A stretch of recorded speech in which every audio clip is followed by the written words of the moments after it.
Hey, folks, it's Dave here in Studio B. Hope everybody's having a good weekend. Hope your football teams did good for you this weekend. Mine did okay.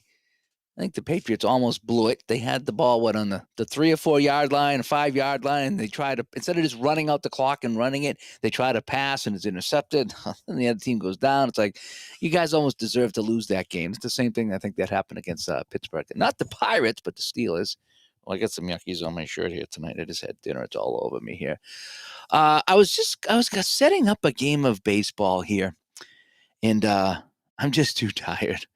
Last night, I had to go up to New Hampshire for a game, and I get up there, and there was a tournament, and the tournament's running late, and they're in overtime, and then and it's so our game, instead of starting at 7:30, started about at 8:30. So that meant I didn't get home till 11:30 last night, and I was starving, and so I made something quick to eat, crashed, and then I was up and right back at it today with two more games, and I was cold coming home. That's why my face is all red. When I'm at a rink all day, I get cold. And so I took a shower. I said, what am I going to do? I said, let me play something. I was going through everything. What do I want to play? What do I want to play? I says, all right, I'm going to play I'm going to pull out my new 81 Apple season and play a game. And I says, I don't know if I want to do the master game. I says, I think I'll just do basic tonight. And as I was setting it up, I flat out ran out of gas. And so I says, let me just come on and talk to you guys tonight. Because while I was setting up the game, I was listening to something that Jeff said. And I will tell you what that is in 1 minute. Is Mr. Field comes by.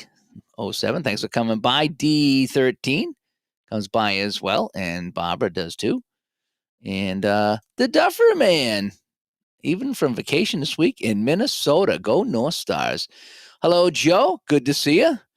And you're looking for a chat dealing with weird people. This might be it. This might be the chat for weird people as Philip comes by. And so let me come over here and we'll spin over here and we'll see what's going on. So, first things. Let me get this off. First things. Mike Canistrari told me that tickets are going quick for the D2D Con, okay? And speak of the devil, he's here right now. I was just chatting with him on Messenger. And so it looks like we have 16 or 17 tickets sold already, and a lot of other people talking about getting their tickets in. And get them now because the early bird price is $75, and that's for all 3 days. Well, Thursday night and then Friday, Saturday. So that covers everything. There's not per day. That's for the whole caboodle. And then, as far as hotel goes, I mean, some people are talking about, getting a hotel somewhere else and driving in. That's fine. You can stay at the hotel we're at. That's fine too. It's whatever you want. Whatever you guys want to do, it's up to you. But the convention will be at that same hotel. It just seemed to work pretty well. But yeah, so Mike told me he's already got 17 paid tickets, and that's just through Venmo and PayPal. We haven't even really done the credit card thing yet because I know some people want to use credit cards. So once we get that figured out, I imagine that we're going to be selling quite a few tickets at that point there. So again, you don't want to miss out on D2D Con May 15th and 16th with the early day, the third Thursday, the 14th, May 14th, 15th, and 16th, I guess, if you will, 2026 in Connecticut.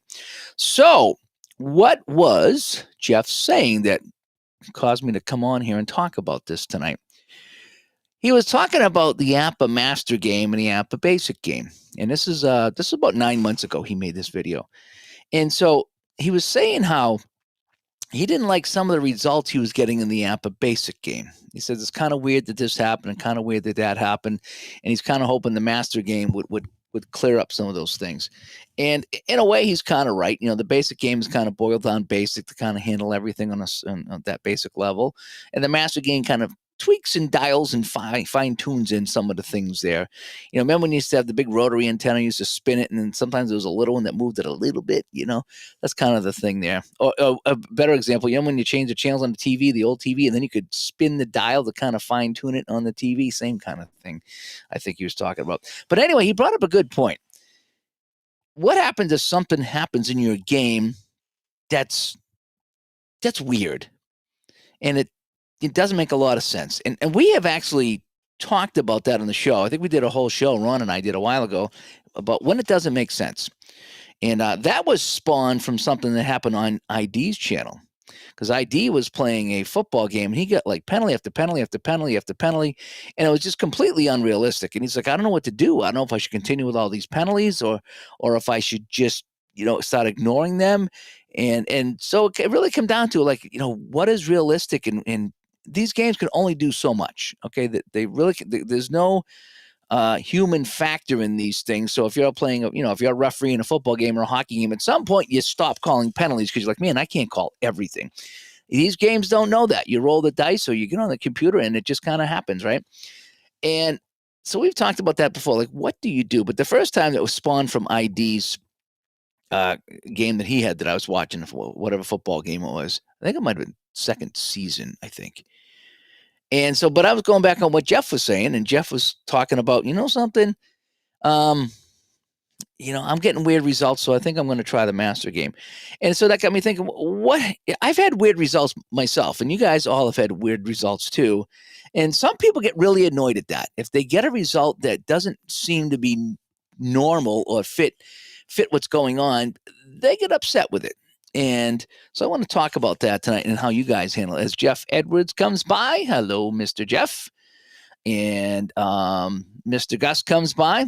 Weird plays happen in real sports, and sometimes it crosses over to this universe a gameplay. Yeah, that's kind of where I'm going with this, Gus. Okay, that's kind of where I'm going. Is you got to think about things happen in these games, not all the time, but again, your rare plays, stuff just happens that just kind of out of the norm.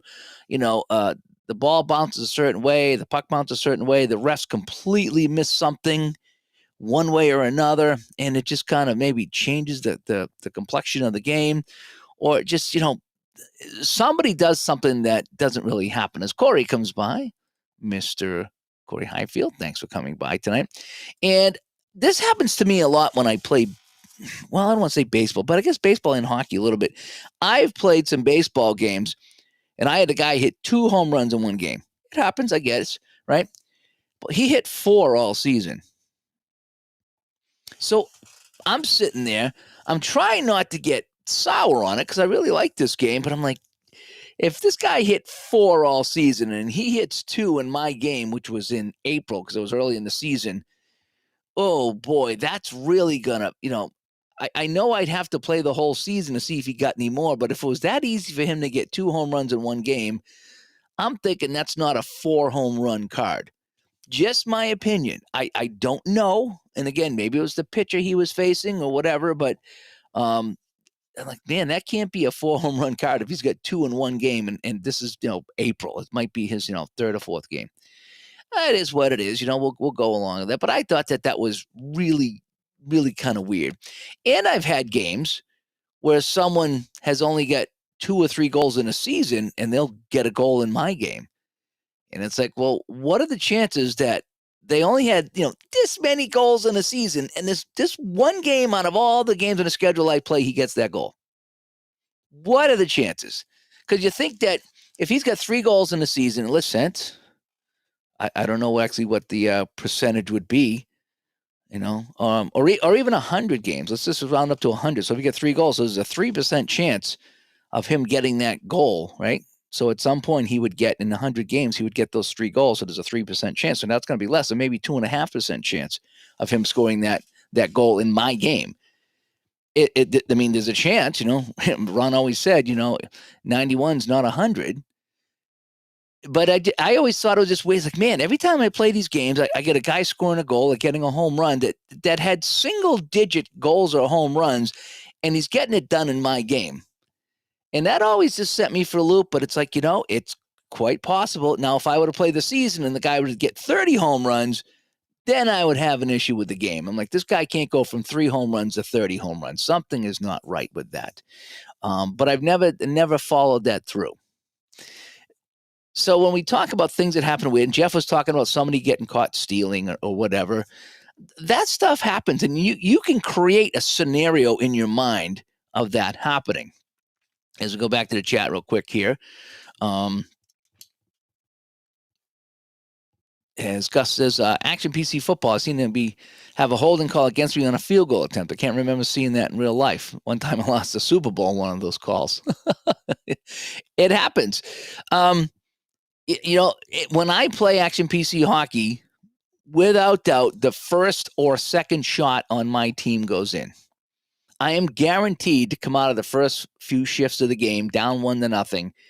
And I may not let up another goal again. And it doesn't matter who I play. It just seems like the other team, the computer team, gets that early goal all the time when I'm playing Action PC hockey. And I laugh about it and I just go along with it because maybe my goalie's not stretched out or whatever, but all the time that happens. As we go back to the chat, Mr. Hunter comes by. Thanks for coming by. Oh, I got my root beer here tonight. I'm trying to salvage tonight. Again, I was freezing when I come home and I was really tired. So I just took a shower. I'm going to have my root beer. I got to stop drinking this root beer, but it makes me happy. And sometimes I need to be happy. And Steve, you like the Pirates? Yeah. I got this.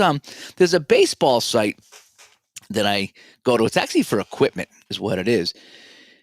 And every now and then they'll have a big sale. And maybe this was Amazon. I forget. Maybe this was Black Friday last year. But sometimes they'll have these sales on these hats and they're like $3 to $5. And it's like, oh, absolutely. I'll pick them up. Because depending who I'm playing, I like to wear the hat. So I have tons of hats and visors. But most of them, not all, but most of them are the real cheap varieties. Like just the on sale stuff, whatever it is. Sometimes they're old logos. But no, that's what I prefer anyway. Mike comes by and says, let's see here. He says, people in the forums will complain about early retirement storylines and OOTP, but look at he's listing some names and I don't really know. And he goes, those weird things happen. And they do happen. They do happen. And one thing that happened weird in my game, again, I've been learning the APBA Master game. And one thing it's weird. Some games, I don't want to make decisions like in the APBA Basic Baseball, Strat Baseball, aside from, intentionally walking somebody, maybe stealing a base or something like that. But there's not a lot of decisions to make that tells you where the runners go usually. In the APBA Master game, and obviously in the Strat Advanced, you got to make that decision. I do kind of like that. And a lot of times I usually don't, but I do like that. But in my game, I had a situation where I had first and second and nobody out. And I hit it into center field. And when I looked on my roll, it was deep center field. And I says, okay, I'm going to try to tag from second to third. And so the guy caught it. And I had a really good chance of getting the third base, right? Well, I rolled almost, it wasn't 66, but it was almost high. Because when you're running the bases, higher is better for the fielder and lower is better. Because you're talking how many chances you get. Okay. And so I had all these chances. I think I was 11 to 56 or something like that to get the third base. And I rolled a 65 or 64. So I got the guy out at third. And so what I also did is to say, I'm going to have that guy at first try to tag up and go to second. He had a really good chance of getting there. And I rolled a 65 or a 66 again. And he's pegged out at second. So I got a catch in the outfield, out at third and out at second to triple play. And I had some people saying, well, that would never happen and you would never do that. And they couldn't make it happen. So I sat there and says, well, could I put a narrative to that play? Okay. It's hitting the deep center, or medium deep center. And he tries to tag and he's thrown out at third. And then the guy whips it down a second. He tags the other guy going there. It would be a long shot. But I rolled two ridiculous rolls to get that done. It wasn't like, there was a low percentage play. It was a high percentage play, but 91 is not 100, as Juckett says. And so people go, oh, that wouldn't happen. This and that. It's like, well, here's what I'm thinking. It's hit in the center field. The guy at first maybe delays for a second to see what the guy at second is going to do. He sees him take off, so he watches the play, and then he goes, maybe he's a little bit late. Maybe he stumbles, right? So he gets the tag, and he's thinking maybe they're not going to throw, so maybe he's not cutting it out. And he gets tagged out sliding in a second. You know something? I constructed a narrative to that play. And right or wrong, I thought that was pretty cool. And I talk about it like I'm talking about it now. I really, really enjoyed that triple play. I thought it was cool because I had to roll just right to tag out both guys. And I did. And I put a narrative to it. And that's that. And I'm pretty sure I played it correctly because I looked at all the base running and, the follow-up runner. I think maybe I did do it wrong because I'm still learning the master game. but I'm pretty sure that the trailing runner, there's a number for the trailing runner. Maybe that doesn't work on fly balls. I'll go back and check it out. But it doesn't matter. I had a really fun time with that. And I'm like, oh, he's out at third. Well, let's see if I can get the guy at second. 65. He's out at second. That was incredible. That was so funny. And I had a good time with that. So even if I played it wrong, I don't care. I had a good time, and that's all that matters. And I made the narrative fit to that. That's the thing. So even when I get crazy results, I try to find a way to make it fit because we've all seen sports. We've seen the fastest guy stumble around the bases. We've seen the fattest guy steal bases, okay? It just happens. Anything can happen. The pitch is outside. The catcher can't get the throwaway clean. It's a high throw. Anything like that happened. The yuckiest guy in hockey can shoot it and it can hit a leg and go in. We had that happen today. In the game I did today, the guy at the point took a wrist shot and it hit a leg in front and went in.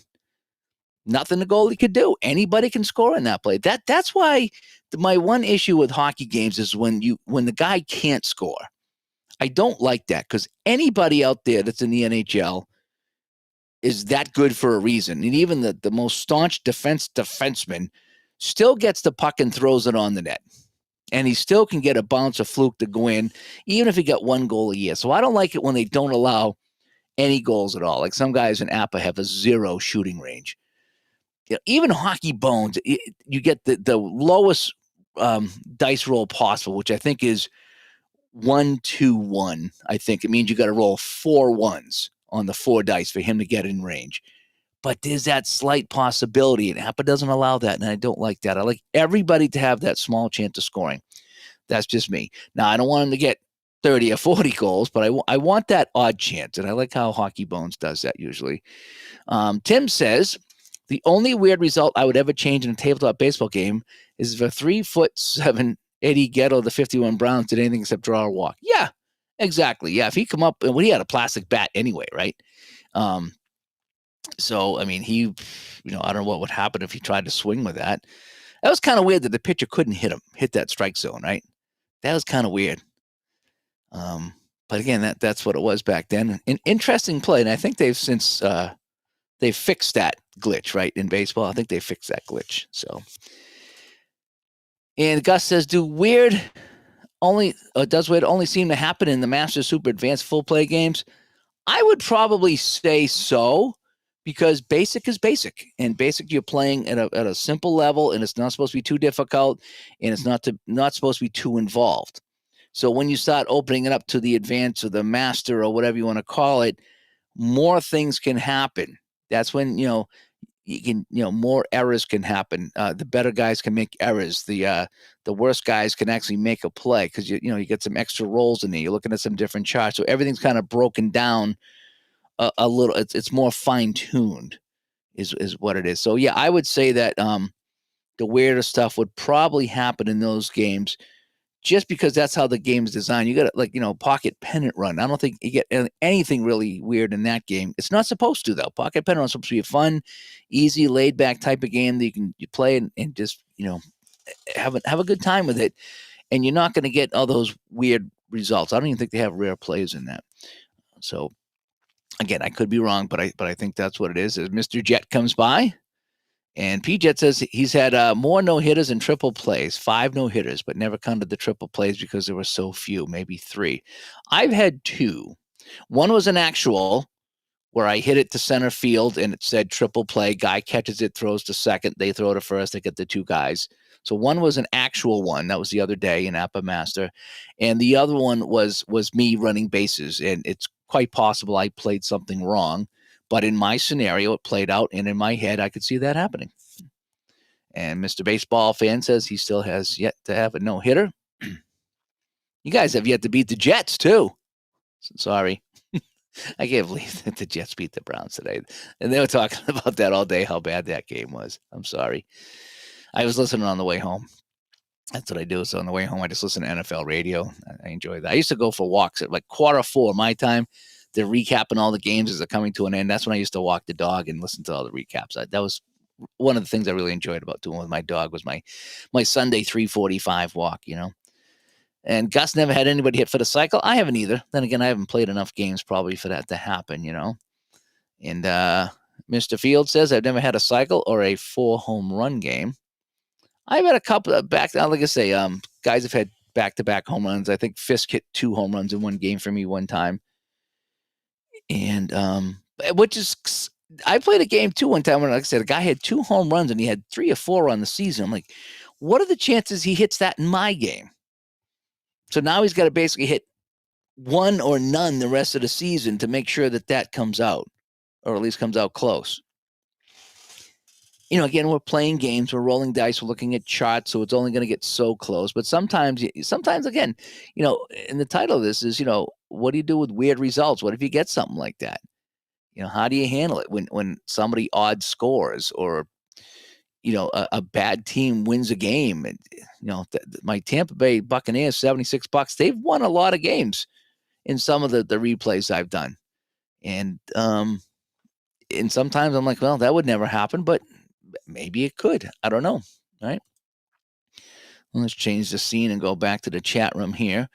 Mr. Jet says, only triple play I remember was the 1970 Jim Hitman hitting into 8 outs in a game. Triple play, 2 double plays, and a flyout. That's a tough game. That's something I would do, Cleveland baseball fan, never had a 4 home run game. Spokane Steve and Hank Aaron hit a 4 home run game on his channel. Oh, Spokane Steve had Aaron hit a 4 home run game. Interesting. I don't even know if that would happen in real life anymore, because like Ohtani, they wouldn't pitch to Ohtani, right? They kept walking him. I'm surprised they ever pitched to David Ortiz. He hit so many clutch home runs in the playoffs. It's like, why are you pitching to this guy? Put him on. No, I don't know. Yeah, I'm gonna have to go check that out too. The Hank Aaron 4-hit game, and see what was up with that. Gus says, my sister-in-law was at an Orioles game and keeping score. Someone hit for the cycle and never noticed it until they heard about it in the post-game broadcast. I don't know how you wouldn't notice that. That's 4 hits in a game. That's pretty good. I mean, I think that's something you might know. If someone gets a cycle either for home run team or away, there's a standing ovation. Yeah, that's kind of weird.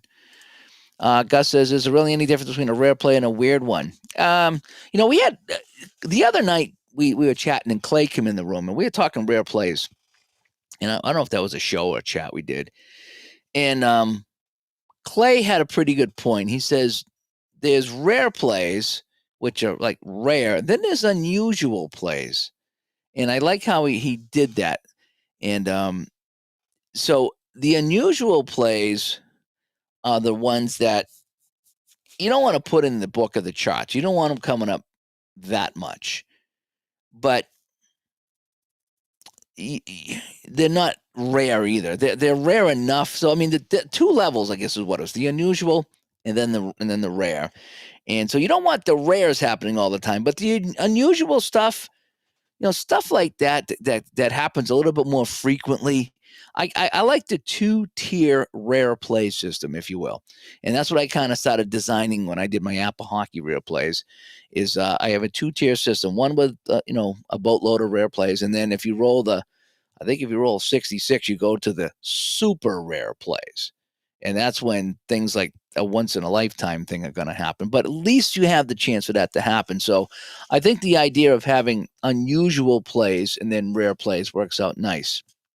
So I think a 2-tier system would be the best way to go, because the way I see it is the unusual play kind of expands your charts or your dice rolls or your cards a little bit to include some things. Like I said, you don't want them in there all the time, but they'll happen enough to say, okay, I don't mind these squeezing in here once in a while. But to get the rare plays, you want to make sure that they're rare. And so I think you have to distinguish between unusual and rare and have the 2-tier system.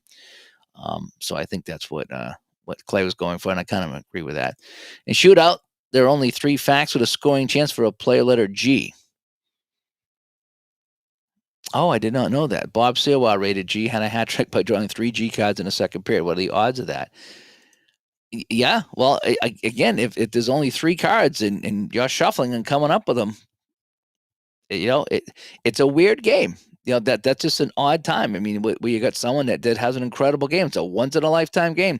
You'll probably never pull 3 Gs again in that game. but it happens, and I didn't even think of that. Yeah, because all the different ratings they have with the players, and so yeah, there's got to be some letters that just don't appear, and I never really thought of that, but I guess that would be how it would go. And Philip, he had a perfect game in History Maker Baseball Express. It was Boston over Colorado, and so that's nice. I haven't played the Express for History Maker Baseball, And Cleveland baseball fan, up, sound the alarm. Burp, burp. He's going to boycott the Browns. Down 7 in fourth and allowed defensive holding on 3rd and 16, jumping off sides. That's all Brown stuff. That's all Brown stuff. It really is. Oh, and James comes by. Good to see you, James. Thanks for swinging by here. As we're talking about weird things that happens in your game and how do you handle them? I mean, I tend to put a narrative on it. Once in a while, though, I will say there'll be the occasional time where something will happen. I'll be like, oh man, this is really, really tough to swallow. Did that really happen? Can that happen? How do because I don't know about you guys, when I play, right, and let me fix my camera here. It's shooting up at the sky. This thing kind of boned out on me the other day. Oh, that's a little too much. Sorry about this. I should have got this squared away, but that's a little bit better. Um, and I forget where I was going with that. Yeah, sometimes something will happen, and it's like like when I play, I want it to be believable when I play. I don't want everything to be a rare play. I don't want to have crazy stuff happening all over the place. Once in a while, it's not too bad. I've had Apple football and I've had several rare plays, and it's like, this game had everything and all these rare plays. It's like, I kind of went with it. I was like, okay, I'll go with it. It added some flavor to the game. It was kind of fun. If it happened, every couple of games, it wouldn't be as fun, but I didn't mind it. I didn't mind when those things happened, but I need the game to be believable. And and the one thing Jeff said too that was kind of neat.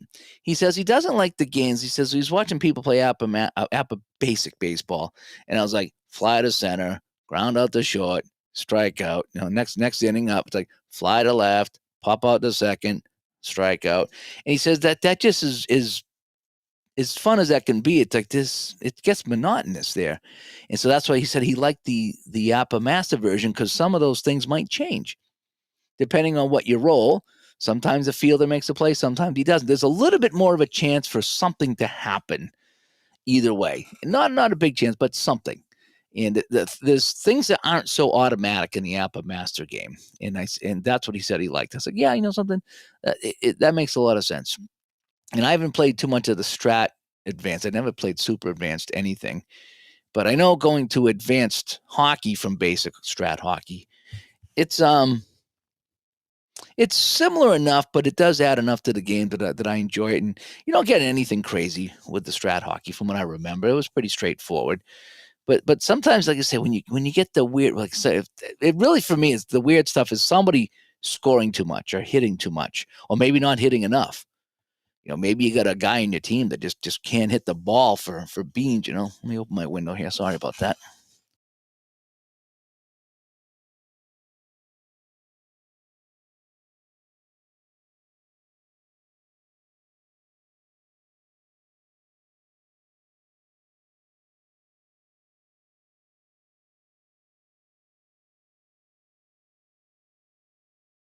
I actually had the heat on here today when I got home. I was like, man, it's kind of cold down here. So I put the heat on, and now if I open the window, the heat's going to kick on. I don't want to do that. That makes no sense. So I had to go and turn off the heat for the window. Anyway, we're back here.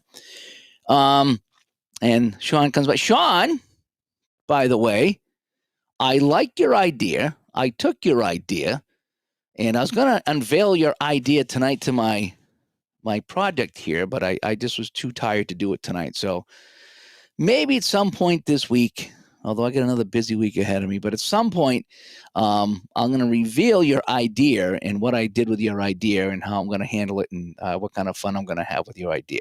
You might not even remember what your idea was, but I do, and I wrote it down, and I'm hopefully I'm going to have some fun with your idea, and it's something like maybe I can do more of this idea. So, at some point, I will show that.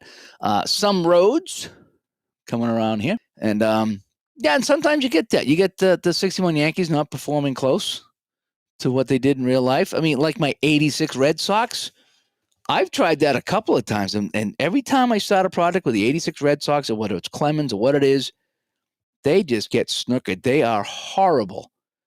And I played in some pretty good engines, I thought, and I just come out at the bottom. And so sometimes that's why I don't even like to try 86 because I just failed so many times. It's like, really? That's how it's going to be? No, I don't know. And Fenner comes by. Thanks for coming by, Mr. Fenner. Hope things are well with you. And PJet says the either or of the decide or die in play games with a split numbers and strat makes for excitement. Yeah, I would agree with that. You get one or two different results. With the play, it's that decide or die. It's the 50-50. With strat, again, it's the 1 to 16, 17 to 20.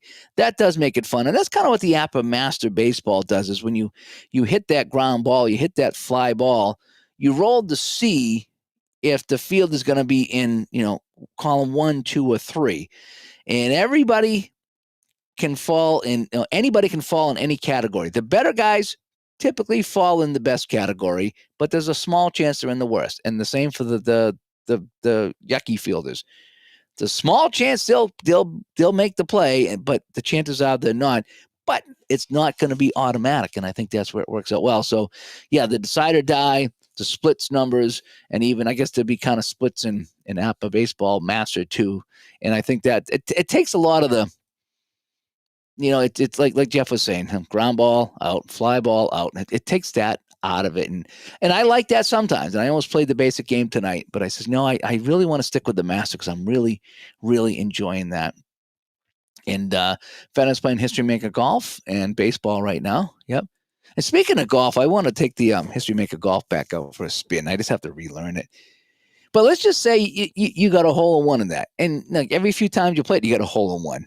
You wouldn't want that all the time. You want it to be rare. You want it to be believable. And if every time you played a game you kept getting hole in ones, you'd be like, oh my gosh, it just wouldn't be that special anymore. So things like that. As Mr. Brian comes by, thanks for coming by and chatting here tonight. So how do you handle it? Again, for me, there's a narrative in the game, and when I watch things happen and watch things play out, I like to visualize things. And if I can visualize it happen when it's in my game, then I'm good with it. If I'm having a hard time visualizing it and thinking, boy, this scenario here or what's happening in this game is just stupid. I mean, and it's happened. We've all had games where it's like, oh man, this is bad. Whatever games I played in, and off the top of my head, I can't give you any examples, but it just, guys scoring too many goals, guys not scoring enough, guys hitting home runs that don't usually hit home runs, guys making errors that don't usually make errors. And you start that when they pile up like that, you're like, wow. It's like, I'm having a hard time seeing this happen. And I know people have bad days and things can, but boy, man, sometimes that happens. And Mr. Lokish comes by. Thank you for coming by here tonight because in-season ticket football flash. I'm not sure what he means by that, but season ticket football is a fun game too. I need to pull that back out. That's another game I haven't played in a while. And it is easier to get less weird results when you do not face a computer manager, I guess. And Fenner asked, do I think shootouts sometimes has too much offense? On the power play, I think the power plays are pretty powerful, pardon the pun. I kind of think that when you're playing shootout and you get a power play and you get the power play slot, it's 99% of the time that's a goal. And the excitement's not in that because you flip the card and again, 99% chance if it's a goal. So anytime you get a slot power play, it's a goal. You just count it as a goal. So sometimes that can be anticlimactic. But as far as too much offense, my scores have been pretty good. I haven't run into too many issues with scoring. I've had a few times. I've had some frustrating times with shootout where, the team that I want to win, let's say, or the underdog or whoever it is, every time they get a scoring chance, it's from the blue line. And it's like, you just can't score from the blue line. And so that'll get frustrating. It's like, oh man, another scoring chance, another blue line chance, and another save or no goal or whatever it is. So sometimes that's a little frustrating, but I wouldn't say, at least myself, again, I haven't done enough full-time products to see, if there's too much offense or not. For me, I know I'm fine with it. I really am. And you think you end up with too many power play goals? It feels like in shootout. Yeah, I would agree. The power play goals they're overpowered. They really kind of are. And PJet, he's the shootout master. He says, I haven't found shootout to be too offensive. Done too many products include actual replays. So there's one there that doesn't think so. I have to ask Ray too, Raymond Barrett. I know maybe if I mention his name, maybe his ears will start ringing. He'll jump on here tonight. He was playing that today. He was playing Apple with Ryan today. I actually was at I was between periods up at the rink, and Ryan sends me a message. He had an Apple hockey question. I was like, boy, you caught me right between periods, so I can answer this question. And he says, in 10 minutes, I couldn't answer for a good half hour or so, but he caught me at the right time, so I was able to help out him and Raymond who were playing. But yeah, I have to ask Raymond what he thought about that. I do find the power plays are pretty automatic. Not all the time, but it's more often than not that when you get the power play, you're going to score a goal. Just from what I've seen. But as far as overall, I don't think it is. I mean, I don't get too many blowouts. I tried to play that 13-5 Edmonton, New Jersey game, and I think I got 7-4. So I wasn't even close to 13 goals. And the Duffer man comes by and goes, I had Mariano Rivera come into a game in season ticket and rolled 3 straight 600 rolls, which led to walks. Kind of killed my excitement for the game. Well, in APA, if you start rolling 66s, it's back-to-back-to-back home runs. So, I mean, rolling the dice, I get where you're coming from. It's like, man, this wouldn't really happen. But, if you're rolling that dice, I mean, is it believable, though? Do you think he could come in and maybe he's trying to paint the corner and the ump had a small strike zone that night? And he's just walking guys. And now he's getting frustrated and he's trying to paint that. And the ump's just not giving him the corners. And maybe he gets an attitude and the umpire's like, okay, you got an attitude. I'm going to shrink the strike zone even more. I can kind of see that. I mean, if I did 5 or 6 walks in a row, I'd be like, all right, we got to change the dice or something here. Cause we've all done that. I've had so many bad dice rolls in a row that even here live on the channel, people are like, change your dice. I'm like, yeah, I will. I will change my dice. Absolutely. And Mr. Rhodes says, Whitey Ford walked 5 batters in his game today in the final inning, costing the Yanks to win. Bit of an odd result there. Yeah, but can you see that? Could you put that in your mind? Could you look at that and say, yeah, I can see that happening. I can see, walking 5 batters, just having a bad inning, coach leaving him in saying, okay, you got to get this next guy, and he's getting too cute. Just couldn't hit the plate. I can see that. If it happens all the time, yeah, okay, that's not right. But, again, we all roll the dice, and sometimes we roll pretty bad. And there's times I'll go a whole game of Apple without rolling a 66, whether it's football or baseball. Someone brought up a point today. I think it was in Jerry's video. Jerry E, I think it is. Jerry E25. He does a lot of Apple football videos, and I like to listen to his games at night. So I've been talking to him on YouTube. And someone chimed in and said, I like Apple football, but I don't like the instant touchdown results, on a 66 or something like that. That's, who did I sat with, must have been Ron, because we sit all the time and go over stats. And we were looking at, I think it was Namath and who's the Baltimore quarterback that was in the Super Bowl? I'm drawing a blank now. The Super Bowl with Namath and the other guy. I know it was Morrow. Was it Earl Morrow and somebody else? And when we looked at their stats, when we looked at how many passes they threw and how many touchdowns they got, the one on the 66 was the exact percentage of touchdowns they threw compared to passes thrown. It's right in line. So if you happen to roll that 66 on a pass, it is a touchdown for them. But again, you got to roll that 66, 1 out of 36 to get that happening. So, yeah, there is an instant touchdown, but isn't there an instant touchdown at any point in a football game? That would be my argument. Is any quarterback at all at any point could hit a receiver and he can go all the way. And the same with runners. I watched today the Patriots Buccaneers game. If anybody saw that, I saw the highlights today. They handed off to a guy who went up the middle and he just exploded through and ran it all the way for a touchdown. Then he went around the end, nobody home, and he went all the way down for a touchdown. So two similar plays, one up the middle, one on the outside. Nobody touched him. So I'm looking at that and saying, well, that's 266 rolls right there. You know, they were playing him. He got around the end. There was nobody back there, and he went down and he scored a touchdown. So that's 266 rolls. So all that stuff happens in our games in real life. And I think that all the games we play do a pretty good job of mimicking that, even though it might upset us at the time. But again, that's what I'm talking about here. What do you do if something's a little odd, a little weird? Can you deal with it? Can you live with it? Or does it sour your experience? Like who was saying it here?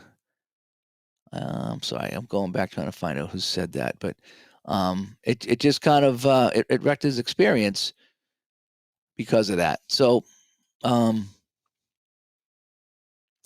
again, go play more games though. Get a good sample size. If it keeps happening, then yeah, there's a problem, or there's a problem for you. And Lokesh back here. Let's get to his other comment here. He goes, what is the offensive rating formula season ticket football flash is calculated? I don't know. That I don't know. I again, it's not my game, so I don't know. And let me see back over here. And Fenner says sometimes between shootout and Stone Cold, the offense can get high, but both games are more highlight types. They haven't gotten to a full play sim yet for hockey. Well, I think when you play the highlight games, even like over here, this game right here, the highlight hockey from Grant and 49 hockey, whether you play that or shootout or Stone Cold, they're all kind of highlight games. When you play those games, it feels like a lot of goals because you're only you're stopping every few minutes to see what happens, and you're trying to see if there's a goal or a penalty or what have you. When you're playing a normal game, a longer play game, there's a lot of nothing that happens. So, yeah, you lose the puck, icing, puck goes out of play, a shot gets blocked, it is pass, and you'll take a whole bunch of shots. You'll take 20 shots. You'll roll the dice 20 times and not get a goal. So that's the difference between the highlight and the full play, is that when you're playing the highlight, it sounds like a lot of goals and all I'm doing is scoring. But if you cut out all the hubbub and the regular plays in a full play hockey game and just looked at the highlights, that's what you're getting. And that's the beauty of a full play game, is you're seeing the buildup. So you're taking all those shots, you're seeing all those routine saves, all these chances that are just out of range and you can't score. You're seeing all of those happen. Then when you get the one that is in range and you put it on the net and you get the goal, it's a lot more satisfying, I find, when that happens, instead of the highlight game. Because the highlight game, again, the chances of scoring a goal in a highlight game is ridiculously high compared to a normal game. Again, you're going to see the 30 or the 35 shots that the team takes, whereas in the highlight game, you're only seeing 5, 6, or 7 of those shots, and a lot of them are going to go in because that's what they need to do to make the numbers work. So sometimes it's a little bit of psychological things too, because I'm getting so many goals. Well, are you, or is it just because you're only checking scoring chances? That's the other thing. And in the game, when you get I keep track of the scoring in range chances, and I'll get between 7 and 9 a night, and I'll score on over 50% of them. So if I get 8 or 9, I'm going to get 4 to 5 goals. If I only get 6 or 7 in range chances, I get 2 to 3 goals. And so it all kind of falls in the line. So those are my scoring chances. I only got a handful of scoring chances. And Mr. Hoffman comes by. Good to see you, bud. We're just kind of chatting here about unusual results. And James says, I had a weird result Phillies at Pirates in 79 replay. Great season, by the way. I need to stop playing more 79. That's why I got my We Are family, right? Carlton pitched a shutout and it wasn't star of the game because Maddox of the Phillies went 4-4 with 2 triples, 2 homers, and 4 runs. Well, yeah, I mean, yeah, you have to make. Sorry about that. You have to make a decision, right? The game has to make a decision. Who was the better guy? And sometimes it's hard. Sometimes it's really hard.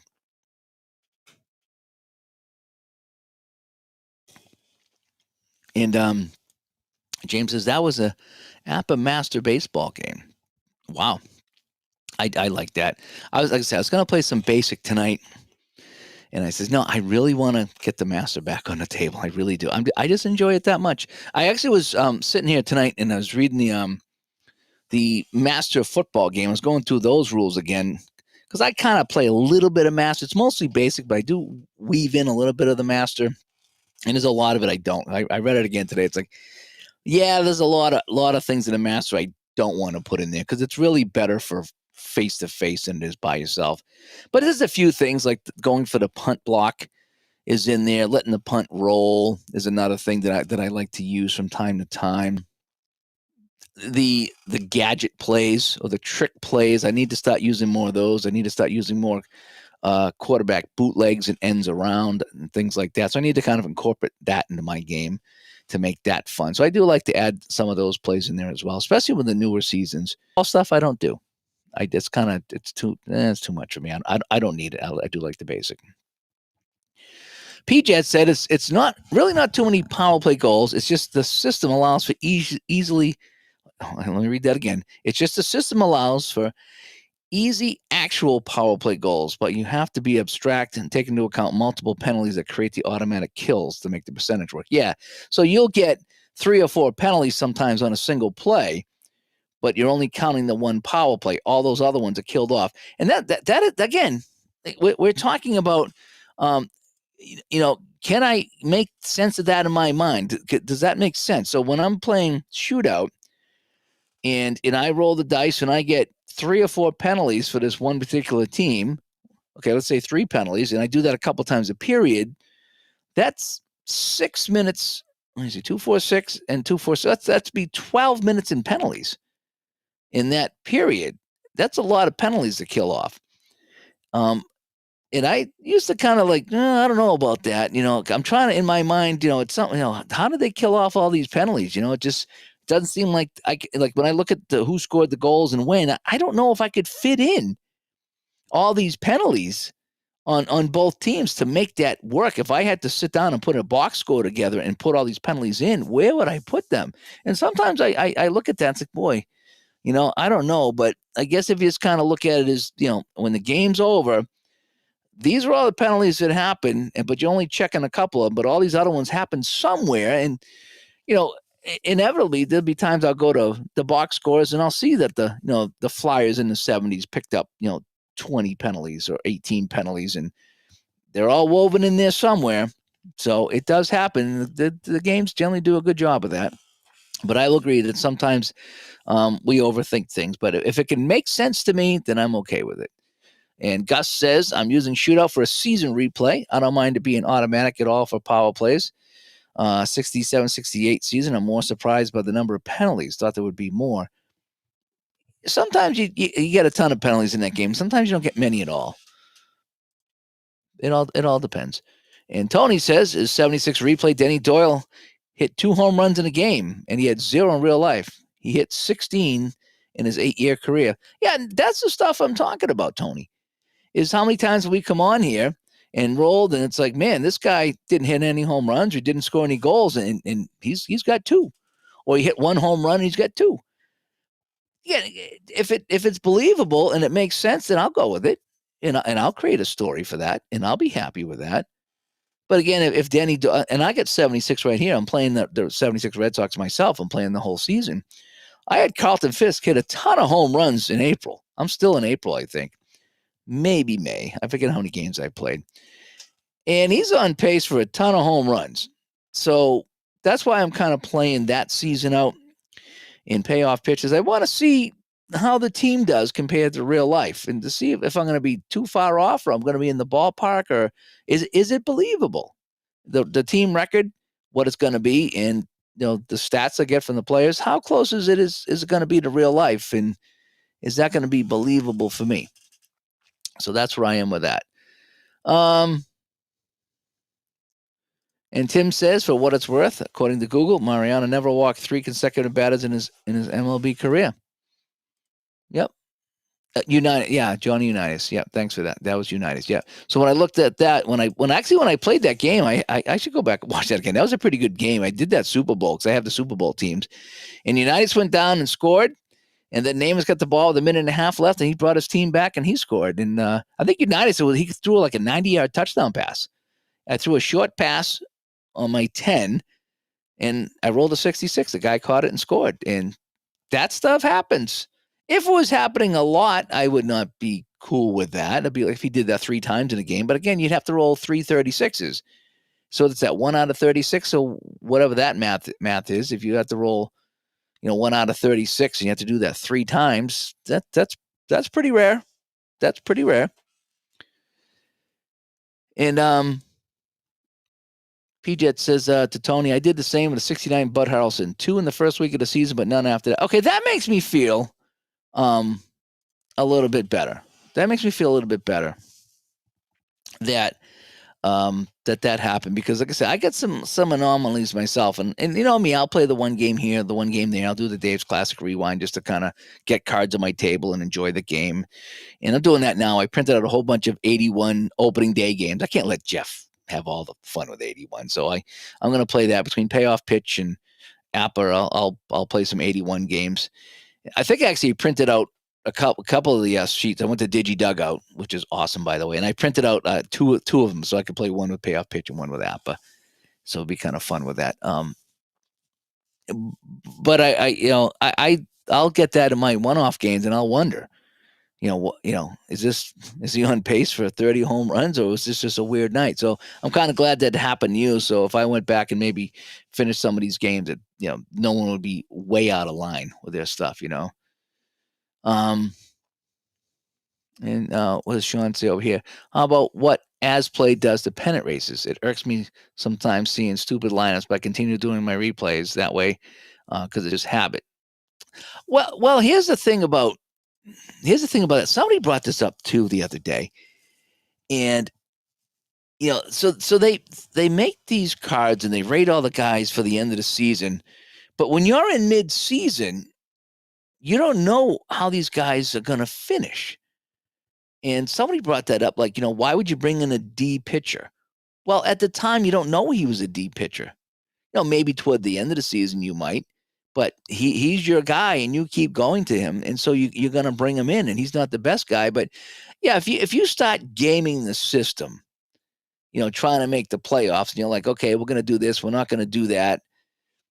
The game is, from what I understand, the cards are rated for what happened during the season. And if you deviate from that and you say, I'm not going to bring in Bob Stanley, or I'm not going to pinch hit here, I'm not going to do that, and you start doing things that are completely different than in real life, like you were talking about, like the batting lineups. If you see the computer messing with that or people messing with that, then your results are going to be very different than real life, and it is going to screw things up. You're not going to have those great pennant races if you start, manipulating the lineups there. But again, it's your game. Play it your way. Whatever you want to do. If that's what you want to do, that's what you do. I myself, 90% of the time, 95% of the time, I like to go with as played, unless I don't have anybody, or if there's somebody I really want to play in a game that's not playing that day, I'll put them in, whether it's hockey, football, or baseball. But again, if you want to actually play, if you're getting on there, and especially on the computer, if you're playing on the computer against the computer, that's when you start changing things up. And so now it's going to be way different than what happened in the as played world, because now you're changing things up, and it goes out the door. Reality goes out the door. And let's see here. And Tim says, kind of related, he goes, I've changed fielding ratings in a couple of baseball games when a frequent defensive replacement isn't rated better than the guy he replaced multiple times. Paul Blair for Reggie Jackson. Well, again, if that's what works for you, then do it. I don't overthink that. even with hockey, well, sometimes in hockey, if I get a guy with a 0 shot range, let's say an APA, I find a way to give him a tiny, tiny shooting range, like maybe an 11, or maybe he's got to roll 11 twice, which is basically what the Hockey Bones does. There's got to be a chance for everybody to get a shot on net. Now I think about that, actually would be the way to go. So if a guy has a 0 shooting range in APA, if you can roll back-to-back 11s, which is what Hockey Bones is, it's 4 1s, then the shot is in range. That's probably the best thing to do with a 0 shooter range, So I'm going to make a note of that. That's going to be my new homebrew rule. But as far as manipulating different things, I haven't really touched that. I just go with what it is and make the best of it. And again, if it's believable for me, I'm probably okay with it. And Pete comes by. Hi, Pete. This is probably a better fit for the rare replay discussion, but in Payoff Pitch, Legends and Busts, Darryl Strawberry had an inside the park home run the other day. It happens. What'd they say? Buckner? Bill Buckner had an inside the park home run? Stuff happens. If it happens a lot, like you wouldn't want that to happen, but if that's the only inside the park that he had, can you live with that? Would be my question. Can you live with that? Or is that just going to bug the heck out of you, and does it wreck your experience, and does it wreck the game that you're playing? So there's the question. Does it wreck your experience when you get something like that? Or is it neat? Is it fun? Is it cool? Or is it not? Is it believable? And again, if that's the only time it happens, can you live with that? Then just something to think about there. I don't like this one here. Let me go back to this one. There we go. I like the wide shot when I'm alone. Just kind of how I feel. And Sean says Strawberry wasn't slow. And so, yeah, it could happen. Mr. Bassman. I still need to play my bass. You know what I've been doing lately, Mr. Bassman, is I've been going back and on YouTube. I found my old drummer from 1992 posted a show that we did and had all of our songs on there. And I've been watching those. It's like, man, we were pretty good. We were pretty good. I was ripping the bass that night. I was about 24, 25 years old, and I was smoking that night. My fingers, I was going nuts. I watched that. I was like, man, why did I ever stop? That was so fun. But thanks for coming by. It was just a fun, rare play, not necessarily weird. Oh, okay. See, I had that happen in season ticket baseball, which I think has some of the best rare plays. And when Ron Say got the inside the park home run, it was a rare play, and it said the batter hits it into center field. The center fielder crashes into the wall. The runner gets a triple and can try for home by testing the right fielder's arm or something like that. So I tested the arm. I said, I'm going to try it. I got nothing to lose here. And I rolled, and he was safe at the plate. So Ron Say gets an inside-the-park home run. I think someone said he did have one in his career anyway. But, let's just face it. You or I could, I'm kidding, of course. But, I mean, if we hit in the center field and the center fielder hits the wall and gets knocked out and the ball's sitting there, we're going to get around those bases pretty quick. I mean, at my age now, I couldn't do it. But maybe when I was younger, if the ball just laying there, could I get around the bases before they threw it in? I don't know. I would think that almost any Major League Baseball player could. So, yeah. And David T comes by. Thanks for coming by and checking out our chat tonight and contributing. And Bill says, however, in a game in April 2005, Rivera gave up 5 runs, 3 walks and 3 hits in 2/3 of an inning against the Red Sox. So again, so he gave up the 3 walks and 3 hits. Well, in somebody else's game, he got 5 walks. So it's stretching a little bit, but can you live with that? If that's the only time it happens, can you live with it? Maybe that should have been the title of this. Can you live with it? So when you have stuff in your game and it's a little unbelievable, can you live with it? Is there in your mind, is there a scenario that could happen? And if not, then yeah, the experience kind of stinks. But if you can, and especially if it's a one-time thing. Again, if you had said, geez, 5 or 6 of the last times he came in, he walked 5 batters in a row. Well, that would be a little concerning. But the one time, I'd like to think anything could happen one time, I'd like to think that, one time Jennifer Aniston could call my cell phone too. One time. It would be a rare play. But, but I mean, it could happen. I don't know. Maybe she needs a play-by-play guy for her nephew's hockey team or something like that. You never know. I don't know. Maybe she just wants to date a podcast. I don't know. I'd like to think it could happen. It probably never will. But I could fit a narrative around that. Absolutely, I could.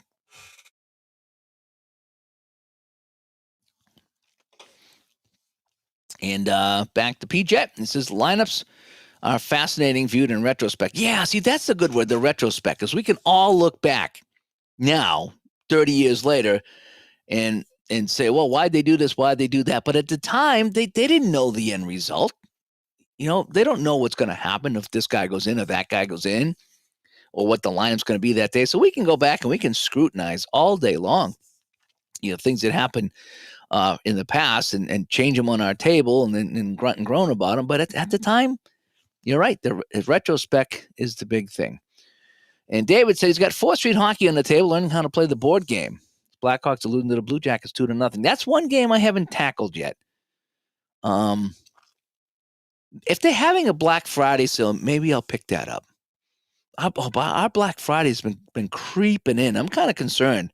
A lot of the people that had Black Friday sales last year that we reached out to haven't got back to us yet. Now, I know it's still a little bit early, but we got about a week or so before so Thanksgiving is, we get 2 weeks. We got 2 weeks before we got to get all that stuff in and talk about it on the show. And I'm getting kind of concerned. But 4th Street Hockey, I'm going to make a note on that I might look at that. Some other people have been talking about that. The football game looks like a pretty big footprint, but some people like the hockey. I know, who was it? Ryan was supposed to show me that, and he says he was trying to remember how to play it, and he had to go at the con. So we'll have to talk about that again.